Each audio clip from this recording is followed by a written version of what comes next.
right, and welcome back to the GamecockScoop.com podcast, the official podcast of GamecockScoop.com on Rivals. I'm Caleb, as always, joined by Alan. Don't forget to like or subscribe and all those fun things that everyone knows how to do at this point. Definitely helps us out, grows the channel, and you'll know when we go live, which is about once a week. So, pretty busy weekend for South Carolina. We'll get into everything. Few portal additions, the NFL draft, obviously, and then a big weekend for baseball, which they finally had their breakthrough, which we'll probably spend the majority of our time on here on the back half of the podcast. But let's start with the draft. So maybe a couple of surprises, but overall 4 Gamecocks selected in the draft. So you have Xavier Legette in the first round. Carolina Panthers moved up one spot to make sure that they got him. He went kind of viral on social media for his interview. I think the world is gonna, especially if he balls out like he certainly can. The world is going to very much enjoy his personality and the accent and all those sorts of things. I was texting with my friend who's a Carolina Panthers fan, who also is from South Carolina, and I was like, yeah, from Mullins, South Carolina. He was like, it's a tiny spot. When I lived in South Carolina my entire life, and I have no idea where Mullins is. But I actually weirdly do know where Mullins is, because one year in like 2005, the SC High School League somehow said that Mullins was part of the upper state, which it is definitely not. Super not. Nope, low country. Yeah, and so in like the third round of the high school playoffs, Palmetto, where I went, we had to go down to Mullins and take like a 2.5 hour charter bus ride to, pretty sure we lost. I don't know. I was going to say, did you get the win at least for your troubles? That was a long time ago. I wasn't playing much then. I was a freshman. So I was just standing on the sideline cold at that point. So, anyway, so Mullins is in the middle of nowhere, and Xavier Legette went first. Then a big drop, I think, which we'll come back to this, but Spencer Rattler went in the 5th round to the New Orleans Saints. Then you have Marcellus Dial go after him in the 6th round to the Patriots. And then Nick Gargiulo finished things off there in the 7th round. Where did he end up? Denver. Yeah, with the Broncos. Oh, nice. I can go watch them in my backyard. And then there were several undrafted free agents. Do you have that list?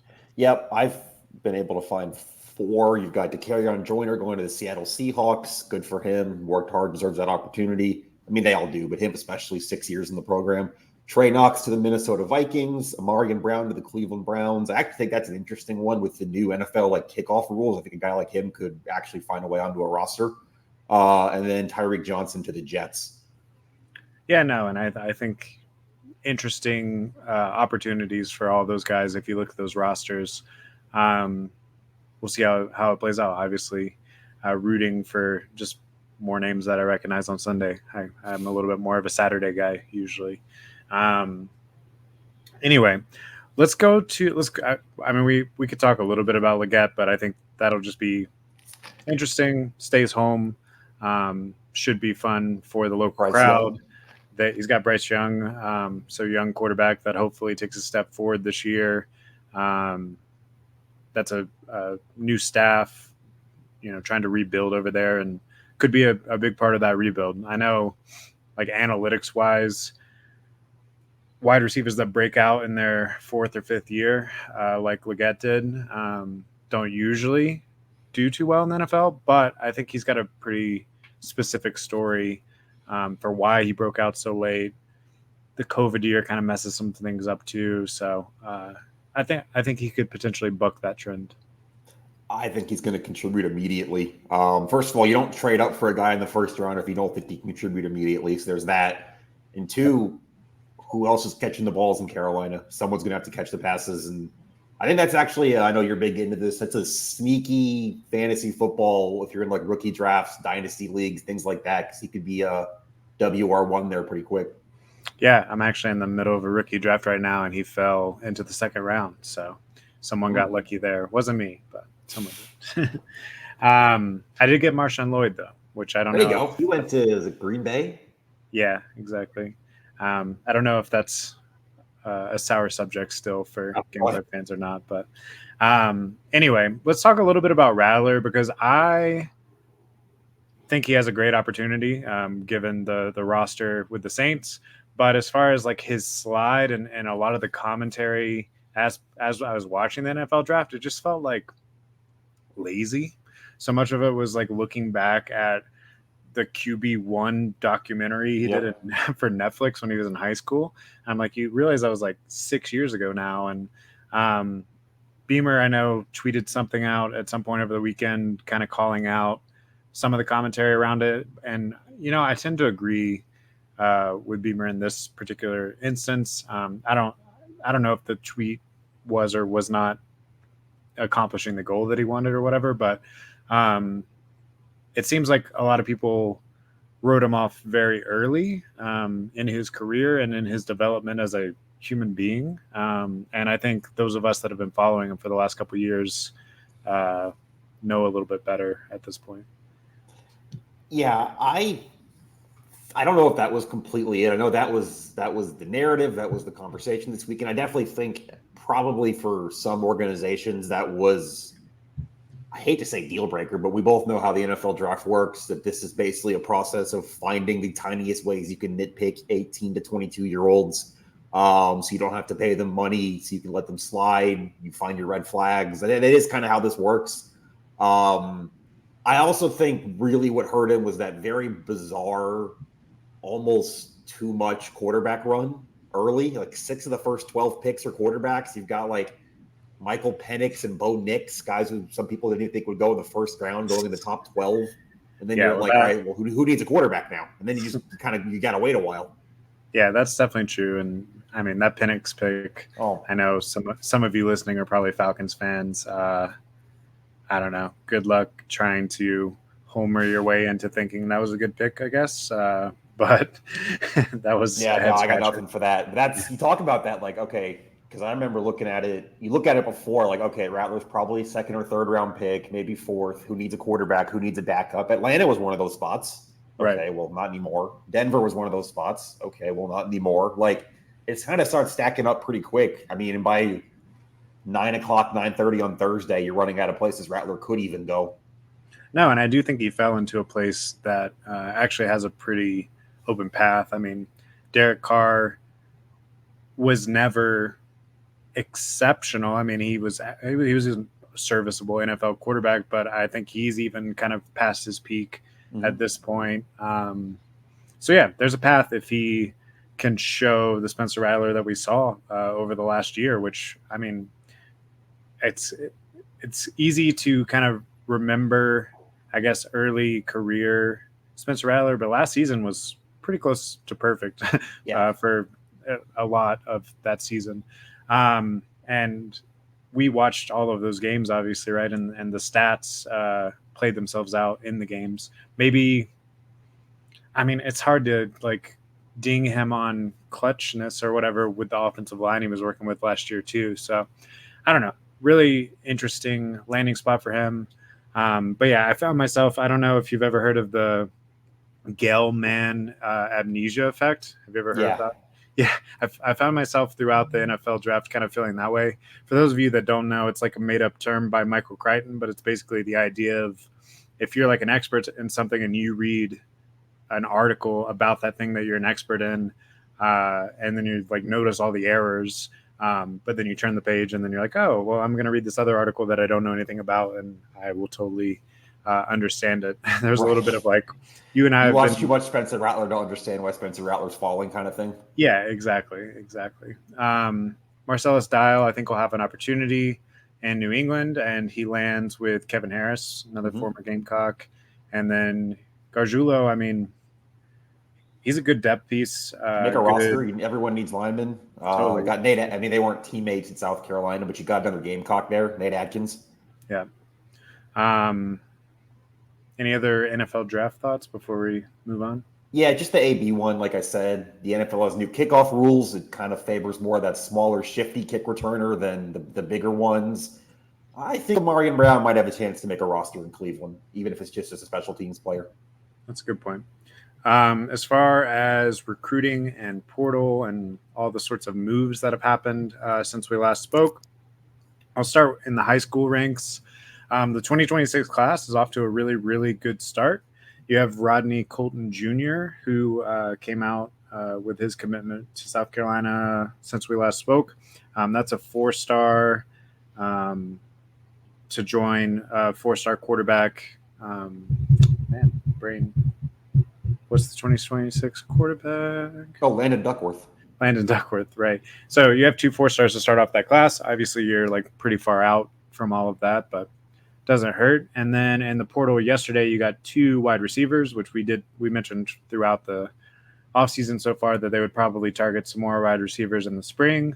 Um, the big, literally big name is DeLayvon Campbell out of Nevada. He was 6'4", had over 1,000 yards receiving over the last 2 years at Nevada. Has plenty of football under his belt. 6-year player. Started his career at Illinois under Lovie Smith. 6'4", 218 pounds. Here's where I want to start. Did Yeah. you see? I don't know if this is his nickname or if he just calls himself that, or if this is just his social media persona. Did you see his nickname on Twitter? I did not. Gravedigger. Ooh. Yeah, I mean, his Twitter is Dale Vaughn. I don't know how you pronounce it. Dale Vaughn Gravedigger Campbell. Yeah, I thought it was DeLevon. I don't know how you, we'll find out a pronunciation guy from the university, but I'll say Gravedigger Campbell. Yeah, I mean, I think you need that in your wide receiver room. Yeah, so I think that immediately, obviously, one of the big knocks on this wide receiver room outside of Nick Harbor is that they were all like 5'11", or shorter, and he brings some height, maybe another threat in the red zone. Although interestingly, he doesn't have a ton of touchdowns on his stat line, but he's been a productive player, brings a veteran presence, and we'll have 1 year of eligibility, so it's kind of a stopgap. And then on the other end of that spectrum, you added Vandrevius Jacobs out of Florida State. He is a redshirt freshman, so he played in 5 games for Florida State last year, but only had like 3 catches. Very raw, doesn't have a ton of college experience, but his high school tape looked really good. He was a 4-star coming out of Florida. Had a very productive high school career. I think he had like 2,000 yards receiving over his last 2 years of high school. I have the stats on GamecockScoop.com if you want to read the commitment story. Don't have them right in front of me, but that's one that's like an upside play, right? You add him to the room, hope that you develop into what he flashed in high school, and then if you do, then you have him for 4 more years. So that's kind of what I'm thinking too. You've got 2 guys coming in here yesterday. One of them obviously is going to have to make an immediate impact to be a productive transfer because he only has 1 year of eligibility left. And then your other guy there is the depth, the long term, the 2025-6. You're hoping onwards type of piece. Just going back to Donovan for a second, I think it is worth noting here that I don't know how much our audience really keeps up with Mountain West football, but Nevada has been one of the worst teams in the country the last 2 years. They've went 2-10 both the last 2 years. They had a coaching change. Their offense was a mess. The quarterback play was a mess. I wouldn't read too much into him not necessarily scoring touchdowns because nobody was scoring touchdowns at Nevada the last 2 years. Right. Probably didn't have too many opportunities. He's got the yards, he's got production, and I think you mentioned how much football he's played. I think that matters, especially with a young quarterback, a guy who hasn't played a lot of football, throwing him the ball. You can develop a trust there. Jacobs is intriguing just because, like you said, the project, the long term, the rating coming out of high school, but I'm very interested in just a different look for this receiver room and kind of what, I don't know, if you lined up 5'10" Jared Brown in the slot and 6'4" Donovan right next to him on the outside, what kind of problems that could present for an opponent? No, I think it was a very savvy ad for sure, and something that you just needed from a body standpoint. And yeah, it'll be interesting to see how his game translates to an offense that we think is going to be a little bit more prolific than the Nevada one he came from, or you'd like to hope so. Yeah. In the outgoing portal department, since we last spoke, defensive back Keenan Nelson Jr. entered the portal. And also, I don't know if we mentioned Sidney Fugar entered the portal last He week was as listening to the well. podcast last week. Did we listen? Did we say it on the podcast? I wasn't No, sure. we were just talking about how he didn't play well in the spring Oh, game. And you yeah. were like, why do I always pick on Sidney Fook? Yeah, well, I will no longer be picking on Sidney Fugar because he is no longer here. So I think if my count is right, the scholarships are at 85 right Yep, now, you're right at 85 right now. but could still be a little bit of movement. If not, I think you kind of feel okay about where you're at. I mean, we'll give it another couple of days, but the portal closes today. Yesterday. Yeah, exactly. So Or I think maybe like grad transfers could still enter today, but like for undergrads, it was yesterday. yeah, that sounds right. And those that are already in the portal can obviously Yeah. still sign. So we'll keep you in the loop if anything happens there. On the basketball front, also some portal news. You pick up big man out of Alabama, Nick Pringle. Stat line wise, like his overall stat line, probably doesn't tell the full story. So over this past season, he started 16 games, averaged 6.8 points, 5.1 rebounds. But he really seemed to turn it on the back half of the season and really peaked in the Elite Eight against Clemson. Had a double double, which sent Alabama to the Final Four from there. How do you see him fitting in, I guess, into this 2024 roster? Yeah, I think you look at what's coming in for Lamont Paris, and there's a lot of I don't even want to use the term plug and play because guys are different. This is not square peg in a square hole, round peg in a round hole. This is not completely like that, but okay, this is kind of the BJ Mack fill, right? Like this is the guy who's going to play the floor. He's got some size. He's played a lot of college basketball coming in. He can take over a game by himself. That's kind of the Mac, right? Then you look at Jordan Butler coming in from Missouri, which we talked about on the show last week with the size. That's kind of the Josh Gray. Not as productive so far, but you see the idea there. Cam Scott, I know he's a freshman. He's got to put some weight on. I think we talked about that 2 shows ago. That's kind of the Michi Johnson coming in, 2-guard, can shoot, can facilitate. I think you see trying to build the same formula you had last year with still have a lot of those pieces back. Jacoby Wright, Miles Studi, Colin Murray-Boyles, Zachary Davis. And then now it's just about, as we've talked about for a couple shows now, if you're kind of trying to fill last year's roster, you still need to fill Talon Cooper. You need that point guard. Yeah. Who is going to be your distributor is kind of the remaining question. Could Cam Scott step immediately into that role? Maybe. You would think that it's going to take a little bit of time for him to develop all of those aspects of his game fully. So I think you still probably are looking for a portal point guard. Kind of thought that might be Brickus, but he ended up at Villanova last week. Yep. So we'll have to keep our eyes open for who else is available at that position in the portal. And yeah, or maybe not. Maybe there's just going to be a little bit of a shuffling. I mean, we've seen Jacoby Wright play the point before. I was going to ask you, if you look at the current roster, who do you think, like, let's say they don't get a point guard in the portal, who's the point guard on opening night right now? I guess it's Jacoby Wright. That would be my guess for day one. Just the veteran presence. He's done it before, and I do think he could distribute the ball. I think he could do it. Is he going to be as exceptional at it as Talon Cooper was? But not many people are. I don't know if whoever you get in the portal is going to be either. So, yeah, I mean, it wouldn't surprise me. At this point, it wouldn't surprise me, depending on who they land, if Wright plays a good bit of the point, on and off throughout the season anyway. This is, I think, kind of where you're starting to get to the point. It's early, but is it fair to say this is going to be kind of an inside-out team, that your 2 most talented players are probably both bigs? I think if you want to say CMB for sure, and then probably Nick Pringle coming in, just as a guy who's played in a lot of SEC games, played in the Final Four, started a lot for a Final Four team. Like, your 2 best players are probably going to be your 4 and your 5. And I think just by process of elimination, you're kind of setting up as an inside-out team. Yeah, we were texting about this a little bit the other day. I do think that the strategy is going to be a little bit different, in that you're going to be trying to work the interior. You assume Colin Murray-Boyles, who broke out as a freshman, takes another step forward. He has ball handling skills too.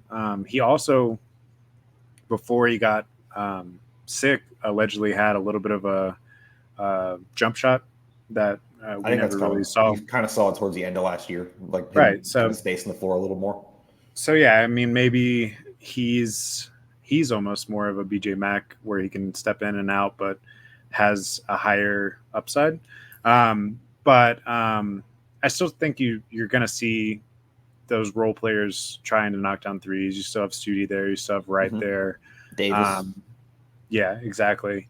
Who his shot developed over time too, Mm-hmm. and also he's another one that can get to the rim. So Yeah. I do think it is going to be a little bit more of an emphasis of working it inside, but I don't think that the outside. I think you're in a position now where you can even be even more dangerous at just being patient, finding the open shot and taking the open shot, which is what we saw them be really efficient at through most of the season last season. So Yeah, it feels like you can repeat the formula for last year in a lot of ways. You can again do the back to basket thing, the inside out, shot clock down, slow the game, all that stuff. But and I know they're trying and they still can. I still think you need someone else you're comfortable playing point guard with. yeah, I agree. And I think that we'll see that materialize at some point. Um, all right, was that all the portal notes? Yeah.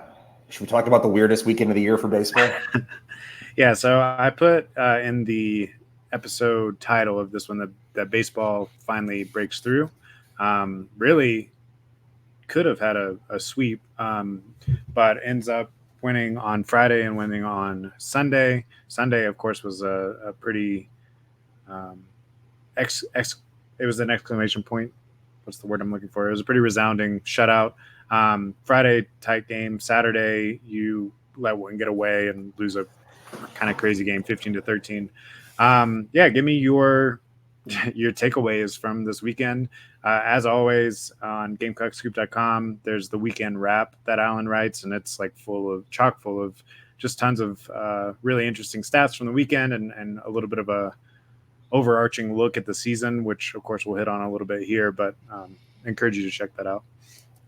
So if you missed the games, I guess let's just start with what actually did happen. Friday, it looks like pretty much the game you've had all year. You couldn't get the big hit. You're frustrated. You pitched pretty well, gave up some runs in the ninth. You're down 4-1. I think you only had 2 or 3 hits the whole game to that point, and then you come out of nowhere and hit 3 home runs in the bottom of the ninth to force extra innings.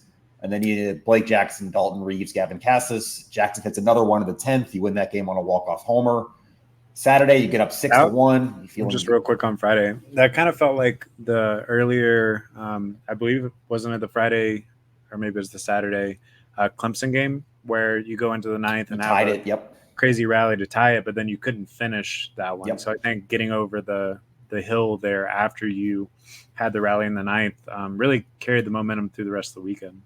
Yeah, you get to Saturday, you score 6 in the first inning, you're up 6-1. You feel like you got a series win coming. Eli Jones and Matthew Becker both have their worst nights of the year at the same time. Just neither one of them could do anything well on the mound. Neither one of them got through, I think total, they didn't even get through 5 innings. You give up 10 runs in 2 innings. You try to fight back. You actually load the bases and almost win it again on a walk-off in the ninth. You lose 15-13. Sunday, you come out. Dylan Eskew has the best start of his career, 6 in the third shutout. Offense good again, 10-0. My overarching thought here is Mark Kingston takes a big gamble.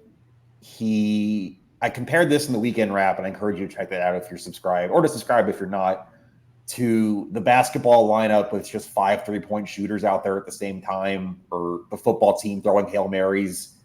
He basically went all offense Saturday, Sunday. He put Talmadge LeCroy at shortstop. He hasn't done that much of the year. Gavin Cassis at third. He hasn't done that much of the year. You slide Ethan Petrie from right field to first base. You can have Kennedy Jones and Blake Jackson together. And it did have some flaws. You had a couple errors in that game Saturday. One of them cost you 3 runs in the game you lost by 2. But you basically went with an all-gas, no-breaks offense lineup, and you scored 23 runs the last 2 games. And I guess I got to ask, is it fixed? Like, did you find the lineup that can hit? I mean, I think you certainly have to roll with it again, even with the errors and all. And that's because, that's been the issue all year. It's not that you weren't getting base runners, you just weren't finishing. And that lineup, at least for one weekend, seemed to finish. So I think you have to give them a shot again going forward for sure. Um, it's really interesting just how big of a swing this one weekend can make, which is something that we've talked about throughout the last 3 weeks, I guess, on this podcast, where we've been like, oh, they're close. They're winning enough games to still be kind of in the mix, but they have to get over the hill. And as soon as they get over that hill, I mean, you look at the schedule coming up, you look at the Baseball America or D1 baseball rankings and the reaction to them winning this finally after, kind of holding serve, I guess. I mean, they lost the 2 series, but they got the 1 win of the previous 2 weekends. And they jumped from like 22 to 15 or 16. And now you're right back in the potential hosting conversation, depending on how these next 3 series go, depending on how these last 2 midweeks go, which there's one tonight against ETSU last Tricky home. one. They're a top 50 RPI team. Yeah. That could get weird tonight, which right. in fairness, if you lose them, doesn't hurt as much. They're top 50, but yeah. And boost your resume even more too if you win. So yep. I think 5-4 these last 3 weekends will get you host. I think 16 SEC wins with that RPI probably get you there. It's about what you had last year, but you start like kind of dissecting 5-4. You still got a road series at Tennessee, who I think has lost 2 home games all year, number 3 in the country right now. And if you're only probably counting on 1 win there, you got to win 4 out of the next 6 SEC. You got to win the Missouri series, probably got to win that Georgia series. You have won games you needed to win, which gives you the right to play more games you need to win to host. It's kind of the way I look at it. Like, great weekend. You got over the hump. I said on here last week, you had to win that series if you wanted to talk about hosting. I think same thing. Like, if you can't go to Missouri, a team that's bad, rebuilding, first year of a new coach, if you can't go to Missouri and win that series, what are we talking about here? Yeah, they're what, 6 and 17, 6 and 15 in the league. 6 and 15 in the league.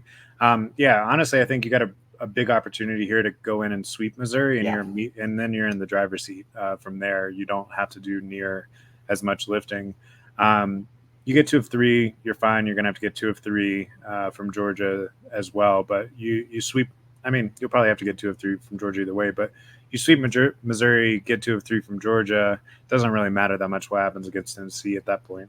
That's kind of what I'm thinking too. And you start to look at this lineup, and if we'll see what Mark decides to do tonight and this weekend, the way he's kind of put it together. But if you actually have found a combination like a 1 through 9 that you feel comfortable with that is producing runs, again, it was 2 games. I don't want to act like they just figured out the best offense in baseball history, but you scored 13 and 10 in 2 games of that new lineup you put together. If that translates for another weekend and you feel like you found that, and maybe they can peak at the right time. Maybe there is still something to be said for 2024.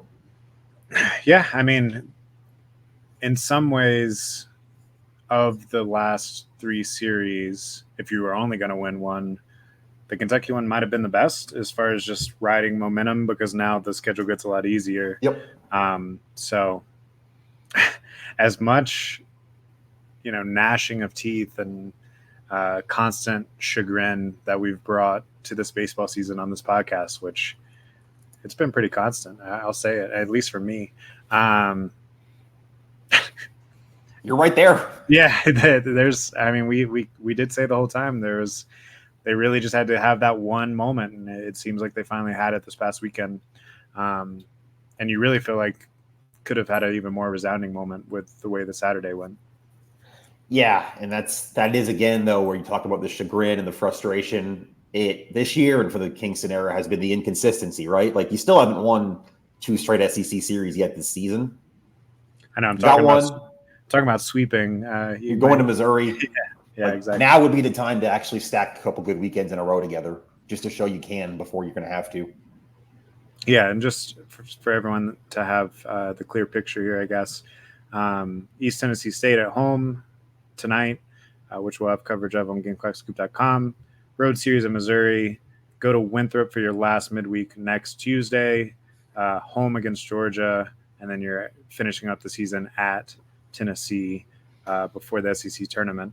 So still a lot of baseball left to be played, but you go to Mizzou and really win tonight, and go to Mizzou, go 3-1 this week, and you're off to a good start. I think 3-1 this week's a reasonable goal. I'm never going to say sweeping a team on the road is easy. I know Mizzou's not that good, and they've had their problems, but they're still.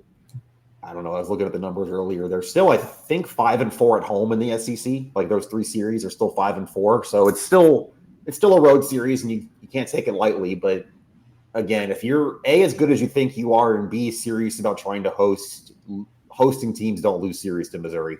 So, and you can't do that.